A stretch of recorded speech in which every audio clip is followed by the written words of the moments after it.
There are 5 cars sitting on used car lots right now, priced under $8,000, that every mechanic I know would buy for their own family before touching anything else in that price range. One of them routinely hits 400,000 miles on the original engine. Another one has repair costs so low, I've actually had customers apologize for not bringing it in more often. And the last one on this list? I've seen dealers try to talk people out of buying it, because they know they'll never see that customer again for expensive repairs. After 20+ years of turning wrenches and watching every brand roll through my shop, I know exactly which cars survive and which ones drain bank accounts. This isn't car magazine fluff. This is shop floor truth. And number 1? That car has a cult following among mechanics for a reason that has nothing to do with the brand name. Stick around, it might change what you search for this weekend. Today we're counting down 5 cars under $8,000 that mechanics actually recommend to their own families. I'm saving the most surprising one for last.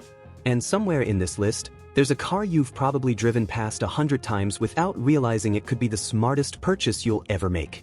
Let's get into it. Number 2 on this list got me into an actual argument with a customer who thought I was lying. I'll tell you what happened. Number 5, Toyota Corolla.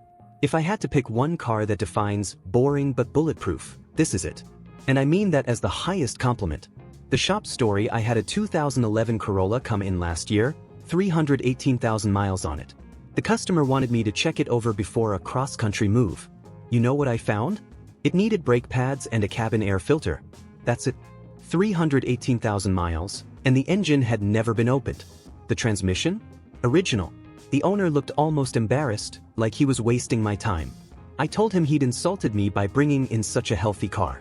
The 1.8-liter engine in these Corollas uses a timing chain, not a belt, so you're not looking at an $800 maintenance item every 100,000 miles. The transmission is a traditional 4-speed automatic. Nothing fancy. Nothing to break. Toyota over-engineered the basics and refused to add complexity. That's why these things refuse to die. The dollar damage: you can find these between $5,500 and $7,500 depending on mileage. Typical annual maintenance? Under $400 if you stay on top of oil changes. Major repair probability in the first 100,000 miles of ownership? Statistically near zero. When you're shopping, check for rust on the subframe if you're in the salt belt. That's the only thing that kills these cars. Everything mechanical will outlast the body if you let it. The mechanic's verdict: bottom line on the 2010 to 2013 Corolla: it's not exciting, it's not fast, and nobody's going to compliment your taste.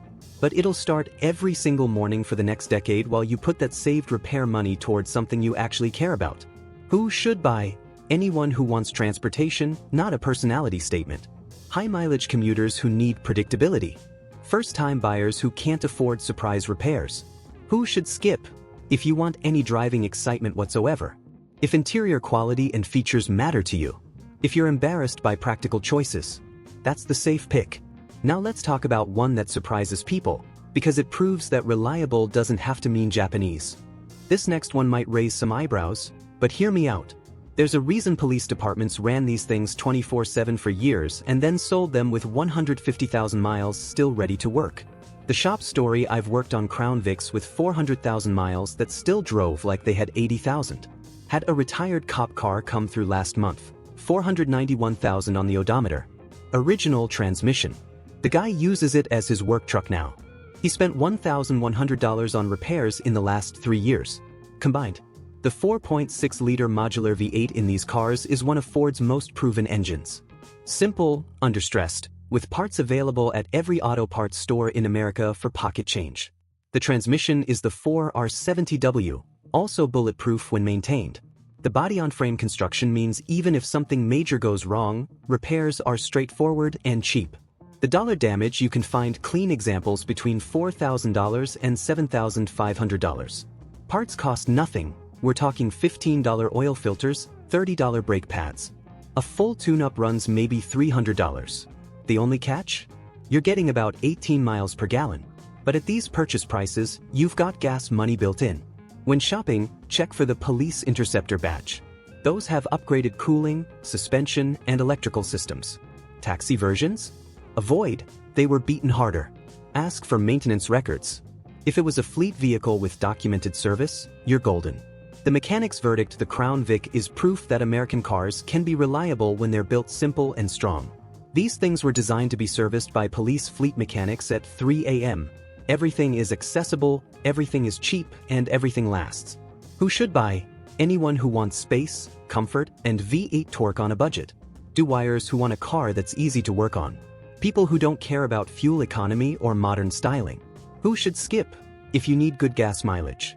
If you're parking in tight city spaces.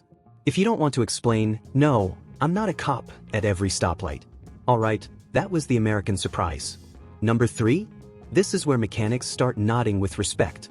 This one needs no introduction, but what most people don't know is which specific years to hunt for and why those matter so much. I've got a customer who's been bringing in his 2008 Civic since he bought it new. It just crossed 275,000 miles. In 17 years, his total repair costs, not maintenance, actual repairs, came to $2,300. That includes an AC compressor and a starter motor. That's it. $135 per year in repairs.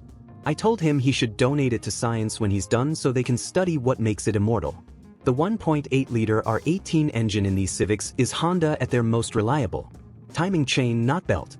The automatic transmission in this generation doesn't have the issues that plagued earlier Civics and some Accords. Honda learned from past mistakes and overbuilt this one. The manual transmission models?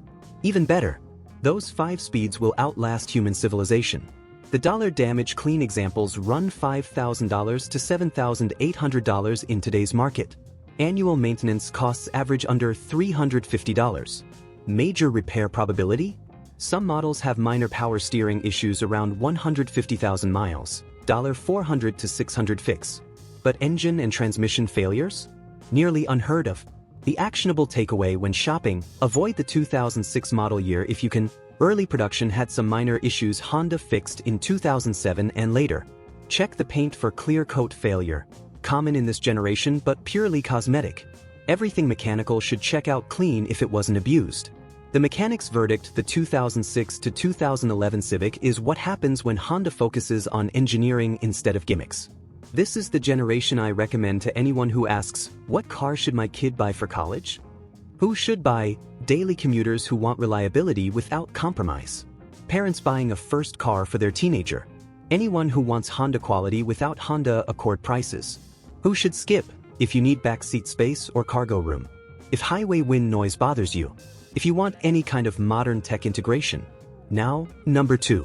This is where I got into that argument I mentioned. And looking back, I understand why the customer didn't believe me at first. Most people looking at cheap reliable cars never even consider Mazda. That's a mistake. And I proved it to a skeptical customer who's now on his 3rd one. The shop story 2 years ago, a guy brought in his 2011 Mazda 3 wanting a pre-purchase inspection. I asked what he meant. He already owned the car. He said, "My buddy's selling his and I'm trying to talk my daughter out of buying it. I don't trust Mazdas." I inspected both cars. His had 167,000 miles. His buddy's had 143,000. Combined repair history between them? 1 alternator and a set of struts. I told him to buy his daughter the Mazda 3. He argued with me for 20 minutes. Now his daughter and his wife drive Mazda 3s. He sends me a Christmas card every year. The 2.0-liter engine Mazda used in this generation is essentially bulletproof. Timing chain. Simple design. Ford co-developed these powertrains during the partnership years, but Mazda added their own reliability standards on top. The transmission? The automatic is solid. The manual is exceptional. Mazda makes some of the best shifting manuals in the industry. The dollar damage, you're looking at $5,000 to $7,500 for clean examples. Maintenance costs average $380 per year. The only common issue? Some models have rust concerns on the rear wheel wells in salt belt states. That's cosmetic. The mechanicals? Rock solid. Check for the Skyactiv engine badge. Those came in 2012 and later and are even more efficient. Inspect the rear quarter panels for rust bubbles. If you're in the Midwest or Northeast, look for southern or western cars that haven't seen salt. The mechanic's verdict: the Mazda 3 is the car that people who know cars actually buy. It's got Honda reliability with actual driving engagement. If you want something that's fun to drive and will last 250,000 miles, this is it. Who should buy? Anyone who wants reliability and enjoys driving. People who want Honda-level quality at lower prices. Buyers willing to look past badge prestige. Who should skip? If you need maximum interior space. If you want the perceived status of a known, reliable brand. If you're in a heavy salt area and can't inspect carefully.